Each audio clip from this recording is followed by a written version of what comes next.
नमस्कार मित्रों, मैं एडवोकेट सौरभ कुणाल। स्वागत है आपका हमारे इस यूट्यूब चैनल पे। यहाँ पे हम चर्चा करते हैं बहुत सारे लीगल और फाइनेंशियल इश्यूज को। तो मित्रों, इन दिनों बालू के बारे में जो है हमारे दर्शक लगातार हमसे पूछते रहते हैं कि बालू की जो है किल्लत हो गई, और इस पे एनजीटी की मैं बता दूं कि एनजीटी पिछले वर्ष 2020 में नेशनल ग्रीन ट्रिब्यूनल के एक आदेश के बाद पूरा का पूरा बालू का व्यापार जो है वो अधर में लटक गया था बिहार में। और इसके बाद सरकार के द्वारा लगातार इस पे जो है पहल की जा रही है, कार्रवाई की जा रही है कि किस तरह से बिहार में जो अवैध बालू का खनन है, लाल बालू का जो अवैध खनन है, उसको उस पे लगाम लगाई जाए और उसे किस तरह से बालू के जो रेट हैं उसको किस तरह से नियंत्रित की जाए। इस पे लगातार बिहार सरकार के द्वारा कदम उठाए जा रहे हैं। तो इसी के सिलसिले में मित्रों, आज एक बहुत बड़ी खबर आ रही है कि पटना सहित 8 जिलों में बालू के खनन को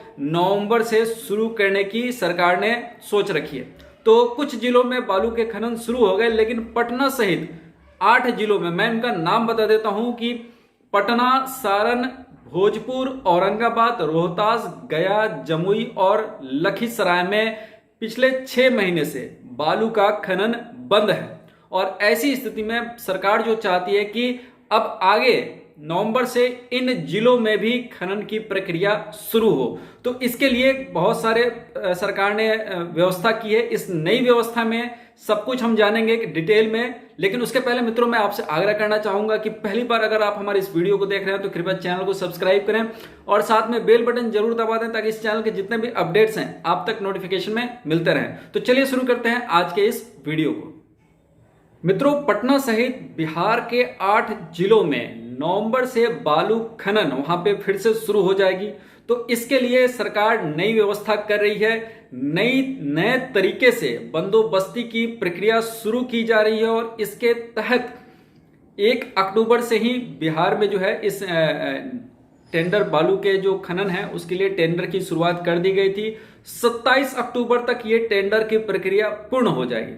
तो ऐसी स्थिति में नए घाटों से जो है बालू का टेंडर जो है लेने के बाद वहां पे खनन शुरू हो जाएगा। और ये पूरी तरह से एनजीटी यानी कि नेशनल ग्रीन ट्रिब्यूनल के आदेश के आलोक में ही ये जो है खनन होगा।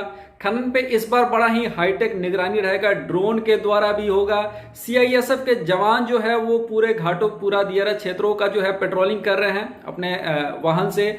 तो इस तरह से पूरी निगरानी के द्वारा, ड्रोन के द्वारा पूरी निगरानी की जाएगी और एक सेंट्रलाइज मॉनिटरिंग सिस्टम होगा कि बालू के जो घाट हैं वहां से जो बालू का खनन हो रहा है उसका अवैध व्यापार रोकने के लिए जो है सरकार उसकी पूरी तरह से मॉनिटरिंग, एक सेंट्रलाइज मॉनिटरिंग होगी, काफी डिजिटल होगा। और इसके लिए जो है ड्रोन कैमरों का भी इस्तेमाल किया जाएगा। मैंने आपको बताया सीआईएसएफ के जवान भी रहेंगे।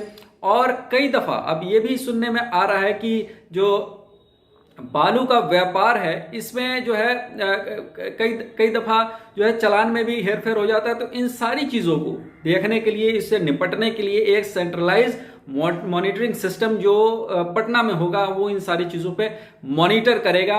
और इस नई व्यवस्था के आने के बाद सबसे बड़ी जो सुविधा होगी वो बालू के जो रेट हैं जो आसमान छू रहे हैं उनमें कमी आएगी। और इससे बहुत सारे जो काम, मैं बता दूं कि पिछले 6 महीने से इन 8 जिलों में, मतलब पटना, सारण, भोजपुर, औरंगाबाद, रोहतास, गया, जमुई और लखीसराय में बालू का खनन बंद है, यानी कि लाल बालू का खनन बंद है। लेकिन इस नई व्यवस्था के पूरा मतलब बालू की टेंडरिंग की जा रही है, उसके बाद ये जो है खनन प्रक्रिया शुरू हो जाएगी और नवंबर से इन शहरों में भी खनन शुरू हो जाएगा। और इस तरह से बिहार में जो है जो बालू की किल्लत हो गई पिछले 6 महीने से उस पर नियंत्रण आएगा। और बालू के जो रेट हैं जो अभी लगभग 10 से 12,000 CFT, 100 CFT के आसपास जो है मिल रहे हैं पटना और अन्य शहरों में, उसमें काफी कमी आएगी। तो नवंबर से पटना में जो है वो बालू के रेटों में कमी आएगी, ये बात तय है, क्योंकि नए घाटों के खुलने से जो है बालू के रेटों में कमी आएगी।